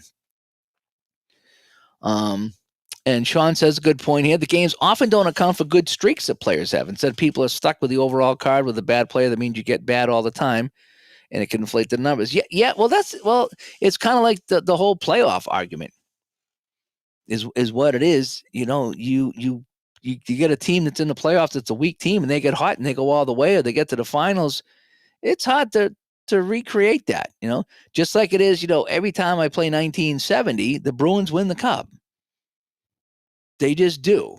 They just get by everybody and win the cup. In real life, they didn't. I would imagine, like Juckett says, if I played that 2007 Super Bowl 100 times, the Patriots might win 99 of those. It's just they should have won and they didn't. So things happen in real life that sometimes you can't always pull off here on your table. Mr. Triple G comes by. I was enjoying your stuff. I think I've put that on late last night. I was falling asleep listening to your channel, doing some of the I was at 77 baseball. I think you're doing. I was enjoying some of that, and I think you're playing. Are you playing Master? There's a couple of people I'm watching doing the Master baseball, and I think you're one of them. And I've been enjoying because what I like to do when I play is I like to read the results and talk about what happened. And some people do that. Some people just kind of say, no, here's this, but some people tell you what the role is and what it's supposed to be, and that helps me like reinforce what I'm learning with the Master game. And Christopher says, when I was an OS A school at Dam Neck, someone in my company bought Status Pro Football, and he started playing the 86 season. And on the first play from scrimmage, Kelly got injured and was out for the season. Yeah, that's a little sour. So Dufferman said he had 4 triple plays in a season ticket replay. Thought that was a little too many. Yeah. I mean, was it in one game? I can't imagine you get 3 triple plays in one game. That would be a little bit out there. But again, can you live with that? Is that something that happens? You're like, well, okay, I'll deal with it this one time. But if it happens again, I'm concerned. That's kind of how I do this, And Timothy comes by. Great talk show. Thank you. So thanks for coming by, Timothy, and contributing. Again, we're just kind of talking here. We're just kind of talking about, the games we play and things that happen and some good, some bad. But tonight, like I say, I was watching somebody else's video. He was talking about, things that were happening and he wasn't too happy about that. And so that's what we're kind of talking about tonight is how do you deal with it when something happens that you're not too sure of? How do you deal with it? And can you live with it too? When something happens in a game that's weird, Can you do it? And John comes by and says, say hi to Leon. Did you see we have 2 of them out there, John? We have 2. It's unbelievable. Because we had them on the camera, and I was talking to the wife. We'll look at the video and says, boy, these look like 2 different possums. One looks a little bit bigger than the other, and one looks like it's got a messed up eye or something like that. And I says, but then the next video, he looks fine. So I wonder if we get 2. So last night we put the camera out, and I was looking at it on the iPad, the videos, and I was like, I woke her up, says, you're not going to believe this. We do have 2 possums. And so they're out there walking around, on the camera last night. And it's like, wow, we got 2. So we got Leon and we have Mabel. And I don't know if they're males or females, but that's what we got. We got Leon and Mabel. Leon's a character. But, it could have been Leon and Mabel. And we just kept getting them mixed up because she went out last night at 10 minutes of 7. And at 7 o'clock, one of them was out. And then they came back at 11. So it could be that, they're working in shifts, that one goes out there early and one goes out there later. But, yeah, I will say hi if I see Leon. I will. And it's a tough game to learn so far. Assists are kicking your butt. Yeah, that's why I changed how I do the assists in Apple Hockey and the penalties. I just want to have fun, and I don't want to sit there taking forever to figure it out. So just get me my penalties and my assists, and we'll move on. And you say, okay, you play basic baseball and master football. Okay, that's what it is, Triple G. And it'd be fun to see me take on the 4th Street Challenge. Is that like the jalapeno pepper challenge? Yeah. I will. I'll pick it up on Black Friday. I'll see if they have a sale, and I'll get it, and I'll see if I can figure it out. I mean, I figure if I can do Hockey Bones, right? And I was scared of that. The only one that I don't think I could ever tackle was that PJ. What's that game with the cards are all the crazy colors? And you were working on the cards. You know what game I'm talking about? And it was like $9 when Black Friday with the season, and I think Gandalf got it, and he's just like, yeah, forget it. But that game, that's like you're battling in the corner, then you're checking out. I mean, it is so much hockey in that game, and I forget what it's called now. I don't remember. It's got the weird spreadsheet with all. It's just like it's like a kaleidoscope. It's like, oh man, my eyes are killing me trying to play this. If they had worked the spreadsheet a little bit better to fix the colors and even on the player cards, I mean, it might be a fun game if you really like hockey to get that deep into a hockey game and you want to take 4 to 5 hours to play it. It might be fantastic, but just my eyes hurt when I tried to look into that game and I was reading the instructions. I'm like, I just don't think I want to try this game, but we'll see what I can do with 4th Street. And Barbara says she likes the Triple G Sports replays. Yep. It's a fun channel, And PJ says he has a demo with 2 teams and doesn't have the time to look at it, though. And Ray says, first time listener, long time commenter. Do you ever listen, though? Do you ever listen? You didn't listen to me. I told you to get that Pepsi truck today. I would have got it. If I saw it, I would have bought it, and I would have given it to you. Okay? That's part of your history. And that should be up on your wall. That should be behind you on your podcast video. That should be on the wall. That's a big part of your life, and you know it. You know it. And John's like, yeah, talking about the possums there. Mr. Turnbull comes by. Well, he's got a lot of things going on. He's creating new seasons for his games. He got some boxing out there. He's been a busy boy. And he's got to keep an eye on the weather, too. So I'm kind of hoping that he'll keep that snow away. I really do. And Triple G says the next video is Hockey Night in Canada, Buffalo, Toronto. Oh, you're playing some hockey, too. Fantastic. I need to check that out. 79 season. Yep. And yeah, he's doing the train thing. Yes, he is. Yep. His podcast is growing by leaps and bounds. Really is. Rinkside. Yes, Rinkside it was. Oh my gosh. I don't even think I started to read the directions on Rinkside just because of looking at the cards just made my head hurt. It didn't work. It just hurt my eyes. It really did. And I hate to say that, but it did. It didn't work. Hockey Bones, I thought was going to be a problem. Hockey Bones was not. And I'm glad that I was talked into playing that, because when I finally read the rule book, I was like, oh my gosh, this is nothing. it it was really nothing. And the cards looked good. And there was one chart. It was like, oh yeah. It kind of reminds me of Strat, where everything's on the card for the most part. Not everything, but most everything's on the card. And that's what I liked about the Hockey Bones. I really do. And David says, my knowledge of hockey is like Dave's at basketball, makes playing and learning tougher. Well, yeah, well, it's a kind of a double-edged sword, David, is when I play a game like basketball, even baseball, I don't even know how to do a double switch. Okay. I was reading that the other day. How do I do a double switch? I don't even know how to do that. But when I'm playing a basketball game, right, even though I don't know what's going on, that's why Bank Shot was so good. Bank Shot basketball was just so good because it was so easy for the most part. There was a couple of things that tripped me up, but I got over them. And you don't have to know anything about basketball. You just roll the dice and look at the cards and see what happens. Um, and the only thing was the substitutions. And I actually enjoyed making the substitutions by hand. And I bought the game so I wouldn't have to, but I enjoyed the substitution in that game. And I need to pull that out and play that again because I miss it.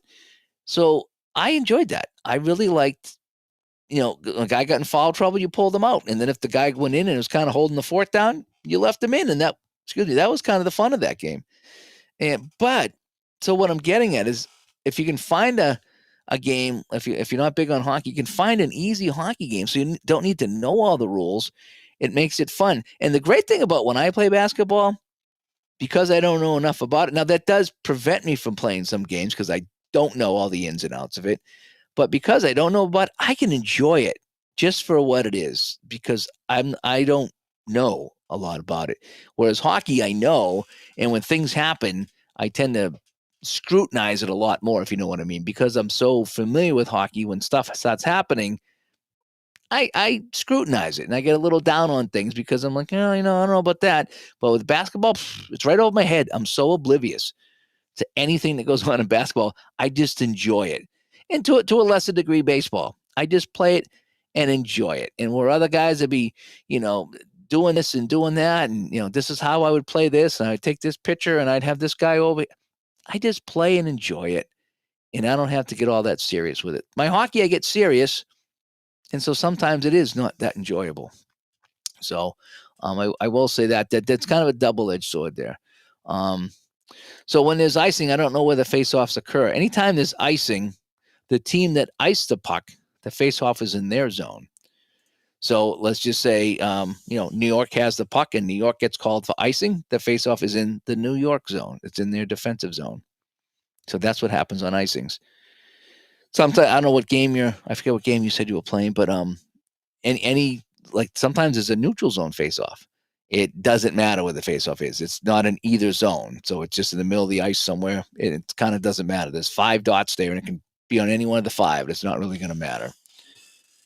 But the icing goes into the defensive zone. Yeah, I was reading on the double switch, Christopher. I kind of get it. And I know it's tough to talk here in the chat with it, but it looks like that you could bring in somebody to hit for the pitcher, and then bring in somebody to hit for the pitcher. So let's just say the pitcher's due up. So you bring in a pinch hitter. So then you'd have to replace the pitcher. But if you took out another fielder,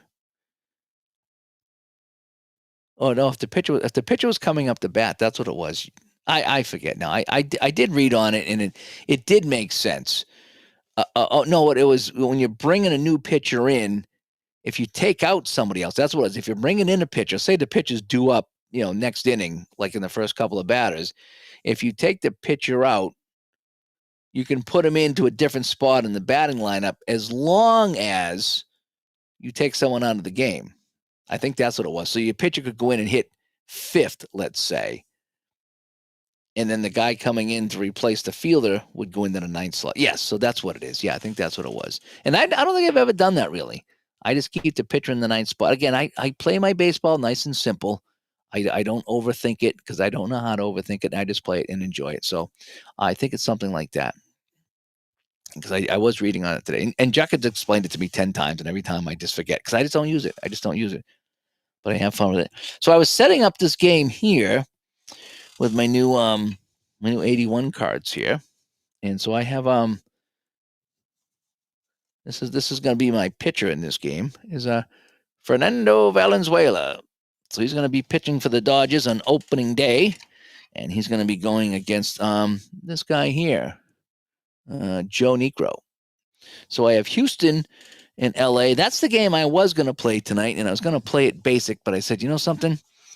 I says I'm going to hold off and play it tomorrow when I'm a little more refreshed, and I'm going to play the advanced game. I want to stay with the master app. I want to kind of play that instead of just going back to the basic. I really want to get this master baseball down a little bit, and I'm not quite there, but I'm getting close.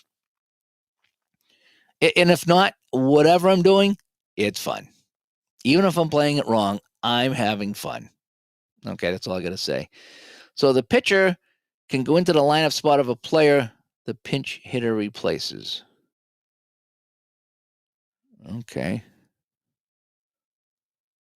All righty. I got something like that. When I play baseball, my pitchers don't bat. You know, Phil, I didn't do that either. I never played National League because I didn't want to have to deal with the pitchers because I grew up watching the DH, and it's just so much easier. Sometimes, though, it is really fun when you got a pitcher coming up in the 6th inning and the bases are loaded, and you're like, what do I do? Do I let him hit? Do I just have him drop a bunt? I mean, do I just take my chances? Do I just let the out happen because I need him in the game? There's some fun strategy with it. It's funner than I thought.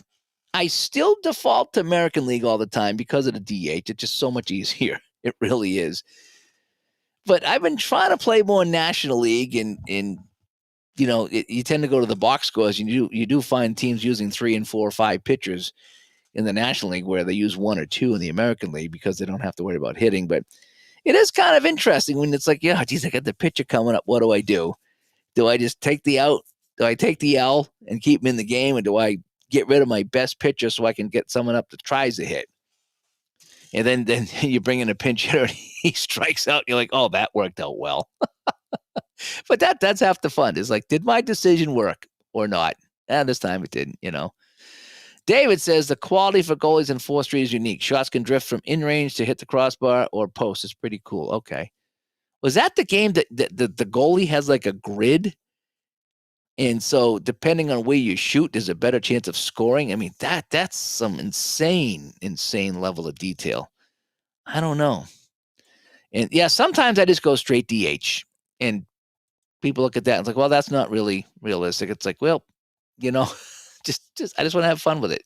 And if I'm having fun, then that's what matters. And I used to do that when I played at National League. I would just have the DH in National League just to make it easier. But then someone said, well, they didn't design the teams that way, so things are going to be out of whack. So you're better off letting the pitcher hit because it'll be more realistic. So I do. And I still think it's fun letting the pitchers hit from time to time when I play National League because there is that, what do I got to do? What do I got, you know, what do I take them out? And do I, you know, and it's fun. I find it to be fun. And again, it doesn't matter. It doesn't matter. It's on my table. Nobody cares.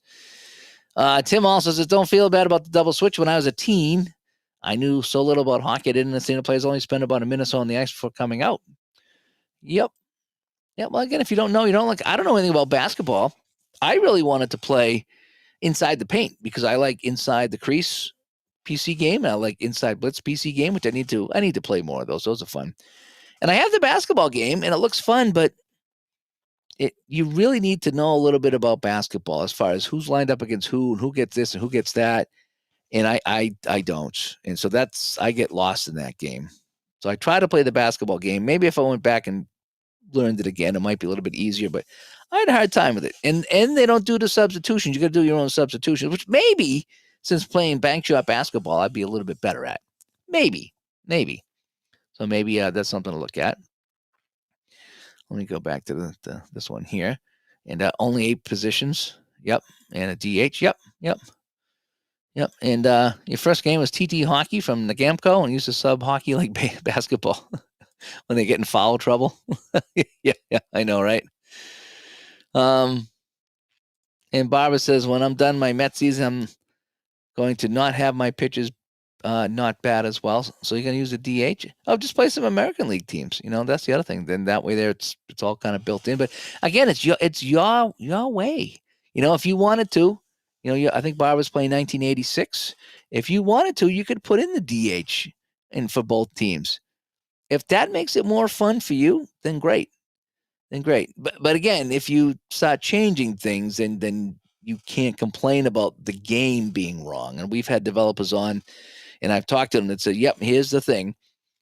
I'm okay with people playing my game any way they want. But if they don't play it as I designed it, then I don't want to hear about how bad my game is, which is fair. I think that's just only fair. That if someone gives you a map to go somewhere and you throw the map away and take your own route and then complain about how long it took to get there or how you got lost, that's not fair. So, but I used to do that too. I used to just do all DHs. I really did. And Triple G says, I grew up watching the DH, but as I played more NL, there's definitely more strategy. Oh, absolutely. I would agree with that.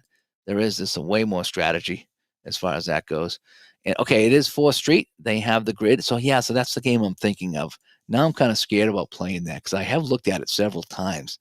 I might even have it. I don't know. Maybe do I have the demo or not? I don't know. I'm going to have to look into it. I did make my notes though, so I'm going to check it out. I do have another hockey game that I've unboxed it, but I don't think I've ever done anything on the channel here. It's very similar to 4th Street. I won't say what name it is, but I looked at it. It was in my pile here tonight. I said, should I look? I'm not going to look at that tonight.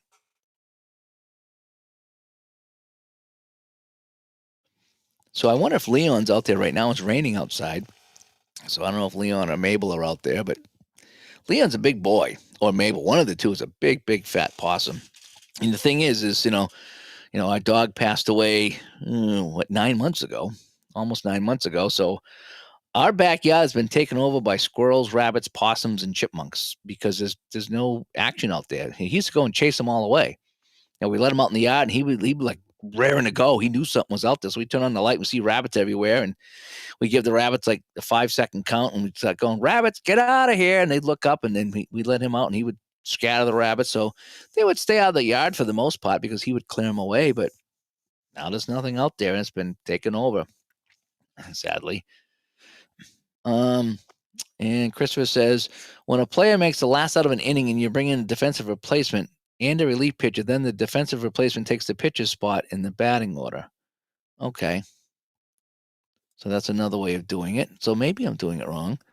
The pitcher then hits in the spot of the position that was placed. So but you have to do like 2, right? So you need to. So if I have the cleanup hitter, say, is my whatever, my left fielder, and my pitcher's in the 9 spot,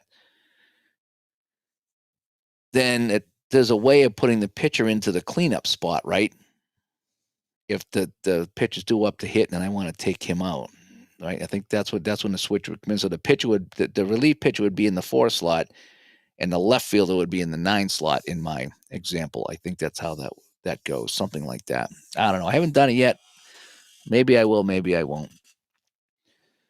And Some Road says, Dave Mantra, my table, my rules. We can do whatever we want. Yeah, and that's kind of what it is. It's about you having fun. Now, when I stream, I try to play by the rules because otherwise I'll get all kinds of crap about how I'm playing. But sometimes I just play, and if I'm playing a game of Bones or Appa and it's just a one-off and it doesn't really mean anything, yeah, there's times I skip out on some penalties, or if a face-off goes to an open position, I just go with it because it's like, why do I want to delay the game anymore? Let me just have some fun with it. I really don't have to worry about it, And Barbara says, it's only 8 players at bat. Oh, so you're not gonna let the pitcher bat at all. Oh, that's interesting. That's pretty neat. Todd got the Appa football game at a flea market. I've never seen one in a flea market. Then again, I haven't gone to a flea market in a while. I don't know if I can go to one this weekend. I think I might have Sunday off. I might be able to sneak up to one. They got one up here that I can sometimes go to. I've never seen any of that. Then again, I haven't really looked for it either. I was like doing the video game thing. It was complete with the old boards and the 78 season. Time for you to learn this. Yeah, the old birds and the old cards work. I really like the new stuff, though, but that's a good place to start. It's similar. If you play the base game, it is kind of similar. I think the newer boards with the book, it's a lot clearer. I think you can see things clear. Because I do have the old boards, and I have an old season that every now and then I'll pull out and play, and I find it to be a little more difficult to figure out than the new game because it's a lot clearer and cleaner in the new game. But any questions, let me know. It's typical APBA. Roll the dice, look at the kicker card, get the number, go to the chart. How far did he kick it? That's where the ball goes. Look at the receiver, roll the dice, look at his card, look at the kick return. That's how far he brings it back.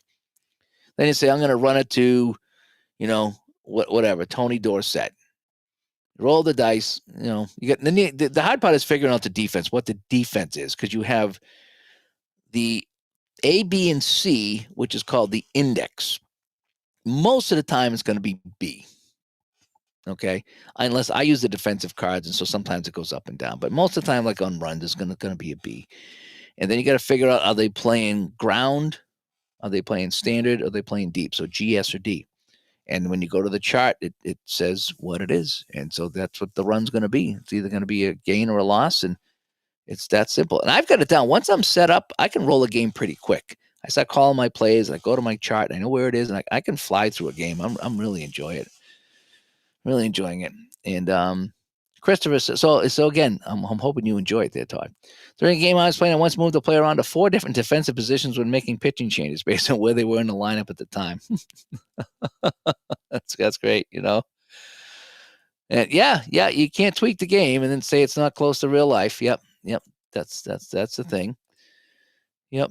So just keep that in mind. Play it as you want, but if you get some weird results, again, if you take Ken Dryden from the 1970-71 Canadiens and have him play the whole season, Montreal probably going to win 75 out of 78 games. He's just that good. His ratings were based on his playoffs, and he's tough to beat, real tough to beat in the playoffs.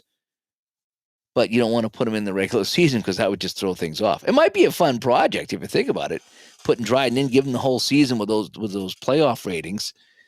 I don't know if he could keep that up a whole season, but that might be kind of fun. And Summer Road's product is simple as it gets. Yep. And Mr. Marco comes by.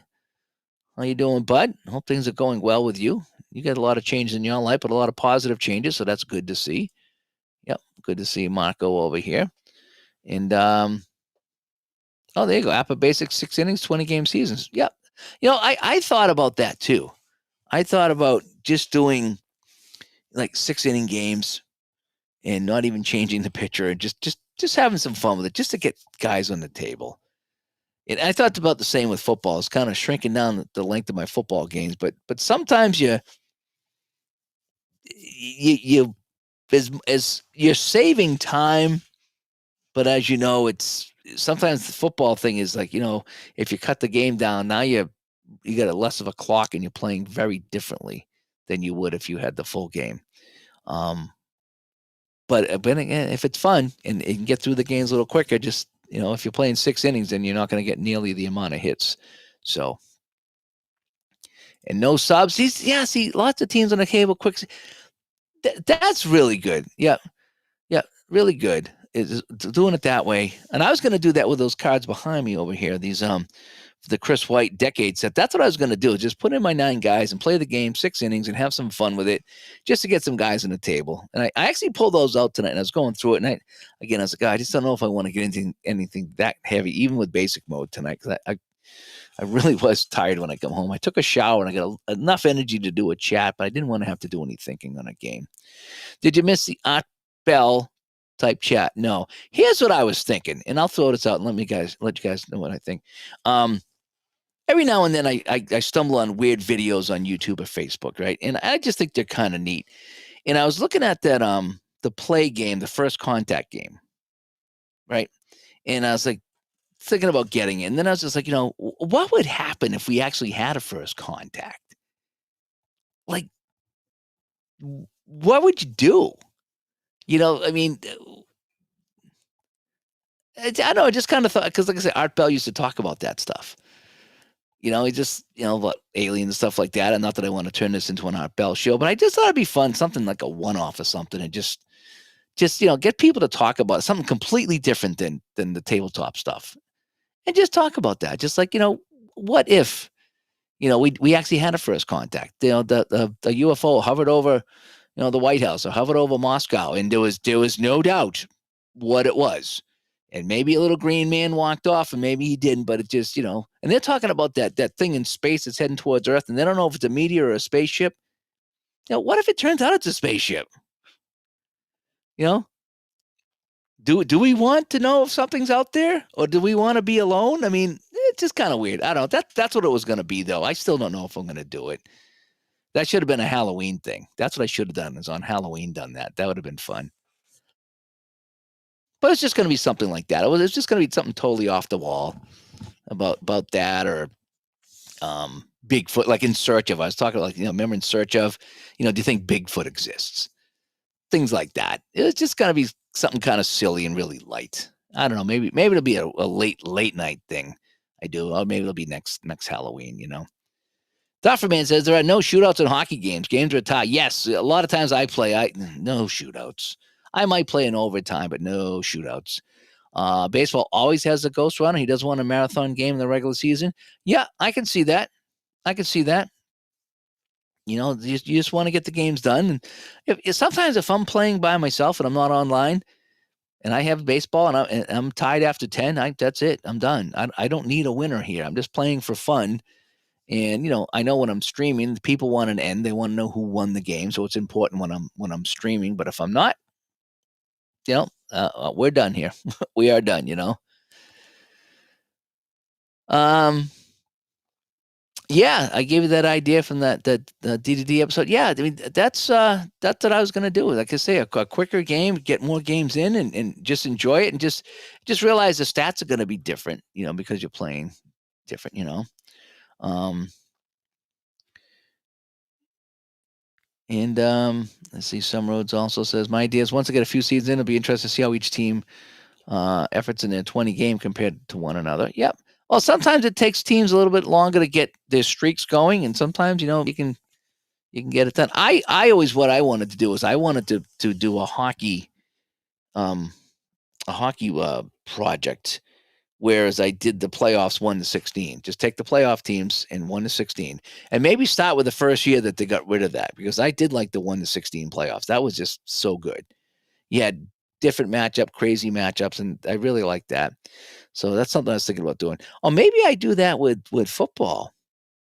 I found out that my fast drive football from Al Wilson just shipped. And I'm really, really hoping that his card version of his game is going to speed it up for me, and I can kind of rip through games. And that would be fun to play a football season and then do the football like a 1-8 or whatever it is. And so you could end up with a New England Baltimore Super Bowl, or a Dallas San Francisco Super Bowl. That might be kind of fun. Instead of doing AFC NFC, just have a whole one there. But I always want to, do that with hockey too. It's just go 1-16 playoffs. Like when I was a kid, I used to like that. The Bruins would play the Kings. They'll never play the Kings in the playoffs unless it's in the finals. I think that's kind of a bummer. And Tim says, yeah, first contact would be the biggest story in human history. A lot of freaking out for sure. Yeah, you see that, like, every now and then I'll be watching, Discovery Channel something, and they'll show like the hieroglyphics on the pyramids or whatever, and it looks like there's alien spaceships drawn on there. And it's like, what is that? Is it really an alien spaceship, or is it just what it was? Or they'll have the picture of the sky with a ship in the sky. So what is that?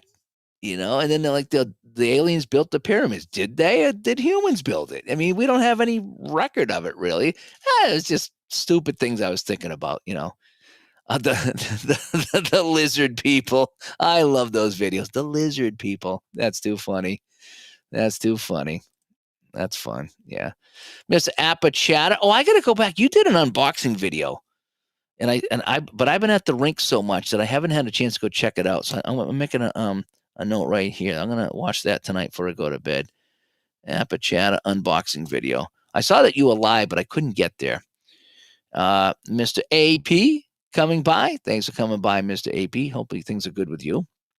And yeah, we're just kind of chatting tonight about weird results in your games and how do you handle them. And a couple people said that games were wrecked for them because they got some really weird results from some players, and some other people say, they they'll just go along as long as, for me, it's if it's believable, then and I'm okay with it. I really am.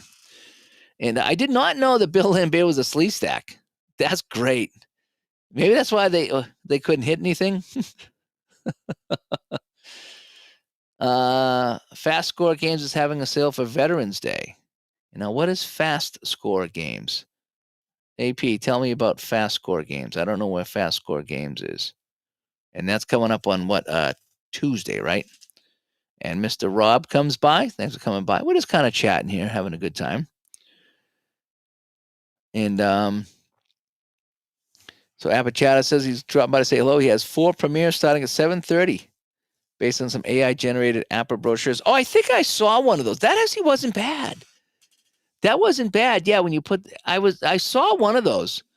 It really was well done. I'm not a big fan of the AI voice. It drives me nuts, and I know that I still watch them, and my wife watches them, and you hear that same voice sometimes 100 times. But I actually enjoyed it. It's a good way to get a point across and talk about some things. And I did watch that one. I did like that.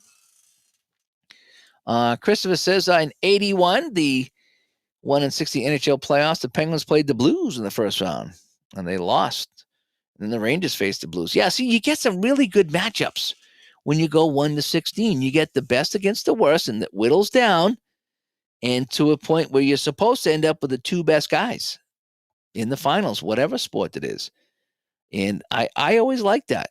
I like that, Boston could play Montreal in the Stanley Cup. Boston could play New York. New York could play Montreal. We're not stuck with the best from the other side, even though they might be a crappy team compared to there were many years that, it was the Colorado-Detroit series was so good. And then they would go to the finals and play a team from the East. And it was just like, oh, man, that was just, that was the series. That was the Stanley Cup finals to have, but it was the Western Conference finals, and then the Stanley Cup was disappointing. And for many years, the Super Bowl was the same way. I remember growing up, and for many, many years, watching the Super Bowl, they were never close games. They were always blowouts. And it's like, well, that was a waste of time. The conference games were just much better. They really were. And Mr. Chatter says the previous one was based on the APA information, the pitching grading contest. Okay. Yeah, I think I remember. I don't remember what it was, but I was listening to it. And I thought it was pretty good. I actually learned a few things too. So that was pretty good. But yeah, I'm interested in knowing this Fast Score Games. Check it out. Because sometimes I like my Fast Score Games. I almost played one of those tonight too. I was looking around. I was like, oh, what can I play here? And I ended up playing nothing. I set up the game. Like I say, I set up the game, and I got ready to go. I got Houston and LA opening day 81. So Jeff can't have all the fun. And I just got tired. I just said, I think I'm just too tired today. We had this team come in from Montreal, and they really weren't French names. They were different names. And I was there was like 9 or 10 of them that I was just having a hard time with. And I tried to write them out, so I knew what was what. And I still was like, oh man, I am fighting this. And the other thing was I just had them listed on a sheet, and they weren't in any order. Sometimes I try to do it by numbers, and sometimes I do it by position. And I just had them on a list. And so the guy would get the puck, and I just have to scan my list and then find the guy and then look at the pronunciation. And by that time, the puck's off his stick and it's touched 2 other guys. Like, I can't do this. So I finally started to write down the numbers of the guys, like, who played with each other. Because a lot of times you get the same 3 guys play with each other. And so I did that, and then started to write down all the names. And then once I did that, it was like way better. And got a lot of compliments, actually. A lot of people showed up today and said, oh, I listened to the game last night. I did a great job. I'm like, you have no idea how bad I struggled with those names and what I had to go through to make that work. But I guess it did. But yeah, my head just hurt from doing that. Then today, the same 2 teams went at it. So it was a little bit easier because I recognize a lot of the players today. But when I come home, yeah, my brain was just like, yeah, I'm done thinking today. That's where the APA basic games really comes in handy, but I didn't even feel like playing that tonight. So what's on you guys' table? I'm gonna go. I need to get another drink here. Hang 1 second there. So I want to know what's on your table. So give me 1 second to get that, and tell me what's on your table.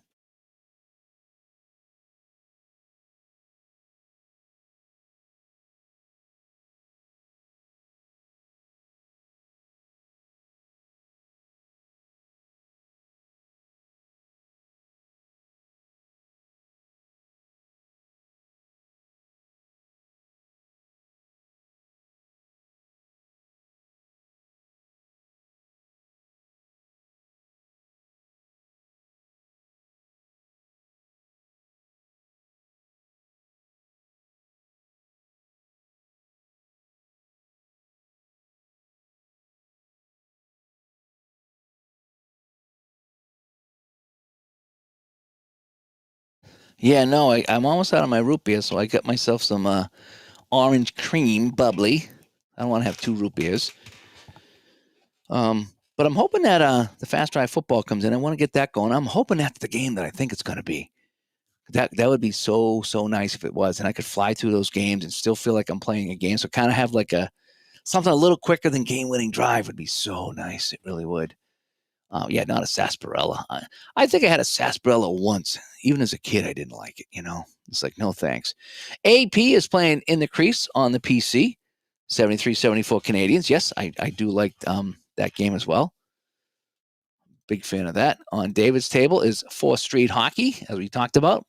Blackhawks and the Blue Jackets take it all weekend to play 2 periods. It does. When you learn a new game, sometimes it takes forever. And you're thinking, how long does it take to play the game? Someone will ask you, how long did it take you to play? 4 days. That's not really a good, that's not a good interpretation or a good whatever about how long a game takes to play. So let's be fair with it. When you're learning games, it takes forever. It just does, and it takes a while. Then you get good at it, and then you start figuring out how long it really takes to play the game. Dufferman's trying to learn Hockey Blast. He played Express, but not the full game. I like the full game way better than the Express. I didn't like the Express too much, but the Express got me back into the full game Hockey Blast. So I will thank Express for that. I do. I almost pulled that out tonight too. I really did. I was looking at that. That was in my closet, and I put my hand on. I said, "Should I play some Hockey Blast tonight?" And it's like, no, I don't think I'm going to play anything tonight. But Hockey Blast is really fun.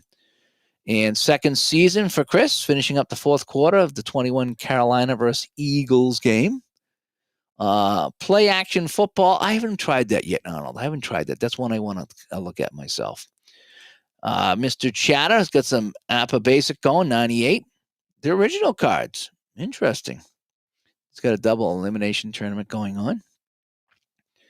And then Chris has got the second season, 73 Saints and Colts. Oh, I didn't know they had 73. Was that in the 20-year pack? What were the years? They had the 20 years for $20. And I forget what years they were. I don't know if they were 70s and 80s or 80s and 90s or 90s and 2000s. I don't know what. I can probably look that up. Well, I don't know if that was included in that. So let me come over here to play games. See if I have it in my. Oh, it would be in second season, wouldn't it be, Dave? Yeah, second season. And I don't know where that went.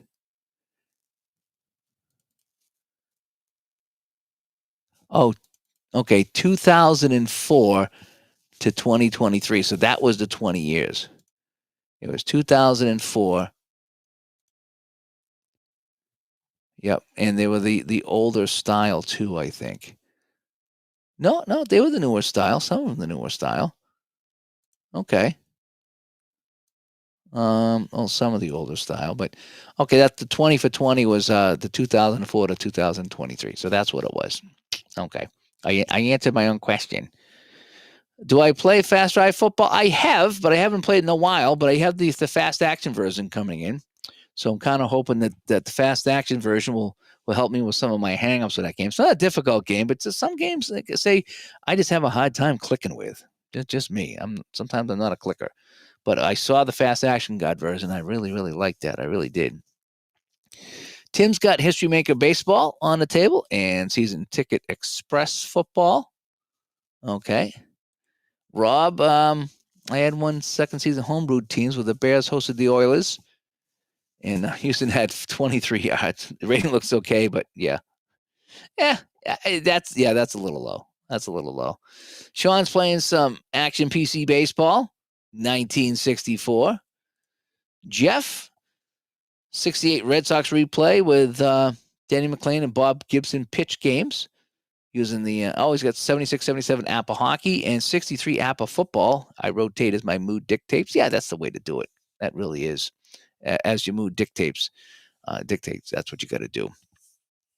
I'm trying to think over here. I'm just kind of looking at I'm looking at the chat, and I'm not ignoring you guys. I'm looking at the chat. Yeah, he loves following the 86 NFL replay. Yep, that's a good time. Mr. Little comes by. Dave, I was watching your wrestling tonight, and a couple of things. You were really, really quiet. Like, I had to really crank up my speaker to hear you. So just letting you know. I know on my computer, every time I go live, I have to go into my sound settings and slide the slider up on the microphone because for some reason it resets to 20%. And I didn't know it because I don't hear it. But people are saying that I was really low compared to everybody else. So when I go in there, I slide it back up to 70, and then I'm at a normal volume. So you might want to check that. It could have just been me, but when I was watching your wrestling, you were really low, like talking across the room low. And then your video was real blurry tonight. So I don't know if it was the camera, if it was your internet speed, but just letting you know that your stuff is usually really good. And tonight it was tough to hear and tough to watch. So just to make you aware of things. And Some Road says, app a basic for you. Everything else is collecting dust. Yep. Yes, you were correct on that. That was the 20 years. Yeah, 2004 to 2023. And AP played some instant results from play games. The win-loss results are accurate. Yep, they're weighted pretty good. They really are. Rob's in week 8 of the 86 second season. All full play games, been going on and off like that for 4 or 5 years. Fantastic. And fast ride football and fast inning. Yeah, that's the other one he has is fast inning. Yep. Jeff, 68 Sox. Oh, no, I think I already read that one. Sorry about that. And yeah, it was free. All Al's stuff was free at one time, except the 3D printed stuff. But he lost his job, and so now he's kind of using this to supplement his income, which is only fair. You can't begrudge anybody for that. I mean, you can only do free for so long. People don't understand how much work goes into all this stuff that we do, whether it's the podcasts or the videos or creating the games or the magazines that you read. A lot of work goes into it, and it's really unfair to ask anybody to do it for free. Because, would you do all that work for nothing? I mean, no one's getting rich at this, but something is fair, I think. I'll take a look at that. It was maxed out in OBS. Is there not a setting someplace? Yeah. If you click on the bottom of your screen, you see the speaker. I think if you right-click on that and go to your sound settings, it'll show you your output and your input. And so look at the microphone input, I believe it is. And mine is always down to 20. It's always goes down to 20, and I got to slide it up every time I go live, and it's just something I have to do. So just letting you know on that. And maybe it wasn't. Maybe it was something else. Maybe the microphone was far away or whatever it was. But, yeah, just letting you know. But so anyway, so I think I'm going to probably wrap things up here in the next minute. So I made my notes here. All right. So I need to look at the 4th Street Hockey. I need to go to Appa Chatta's channel and look at his unboxing video. And I need to see if I can find out what's going on with Fast Score Games in their sale, which is going to be Tuesday, it sounds like. So I need to find out what's going on with that. And then this week, I really got to kind of buckle down. I need to get the Black Friday stuff going. That's been slow coming in. I'm kind of concerned here. It's like, last time we would call people and they would message them and they would get right back to us. This time, we put out a lot of emails, and it's very few people get back to us. So I don't know if they're waiting or what it is. I'm not sure, but that is that. Here's the pitch. I'm not 100% sure if I want another baseball game. I kind of like the ones I have right now, and I like to rotate them. But I'm open to anything at some point. Will I be doing the late night non-sports talk thing? I'm thinking. I'm trying to feel that out. Okay, because you know how people can get funny, and if I were to do something like that, even late at night, I wouldn't want people, unsubscribing or walking away as saying, "Oh, what's this channel changing?" You know how people get it. People come here for one thing, so I should probably keep that one thing going. But I thought it'd still be fun, you know, to talk about the crazy stuff and Bigfoot and In Search of. I just loved that show, In Search of. I loved In Search of the Loch Ness monster. Do you think it's really there? There was supposed to be one up the coast here from me, and I never knew that.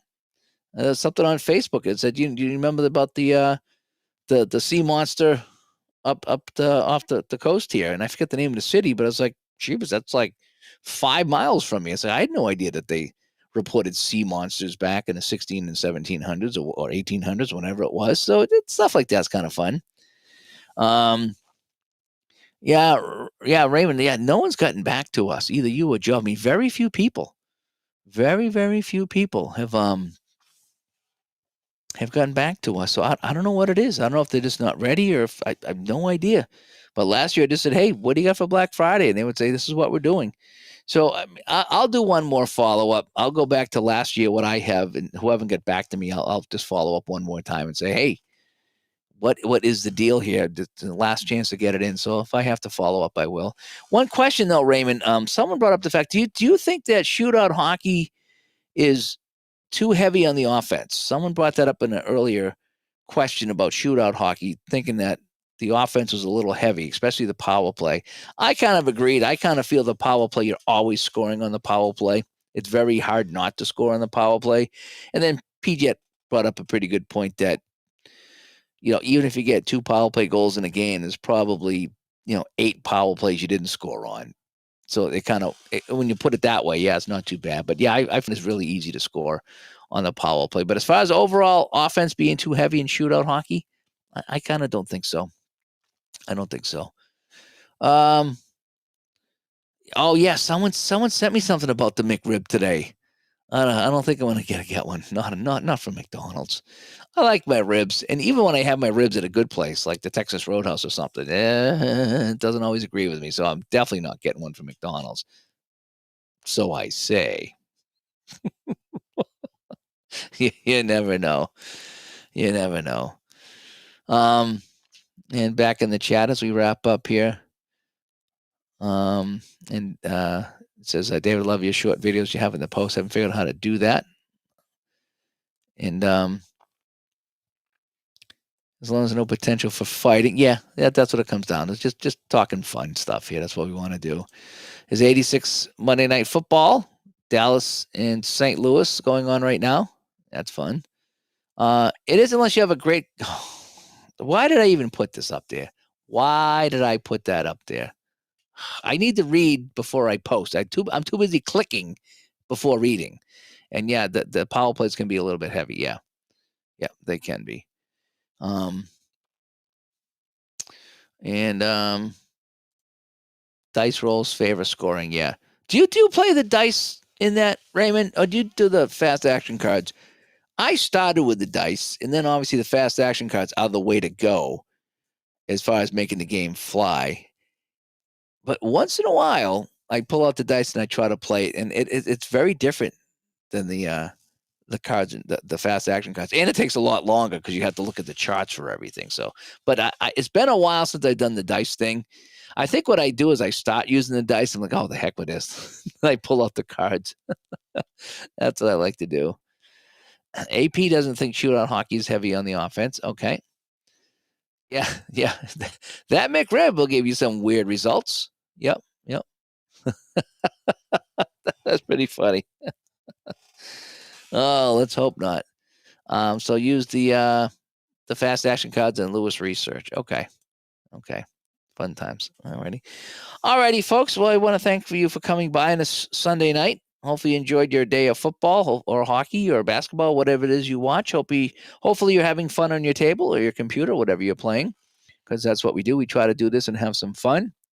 And I need to unveil my special little game I'm going to play. And if it goes well, then I'm going to do more of those. I'm not going to give it away here, but maybe this week, if I get it set up, I'll show you what it is. I'll talk about it. And again, this was Sean's idea. So I'm piggybacking on Sean's idea. And I'm hoping it's going to be really, really fun. But I won't know until I try it. It could be really, really dumb too. And then I can say it's not my idea. So I'm totally off the hook with this right here. Anyway, yeah, fast action digestion. Yeah.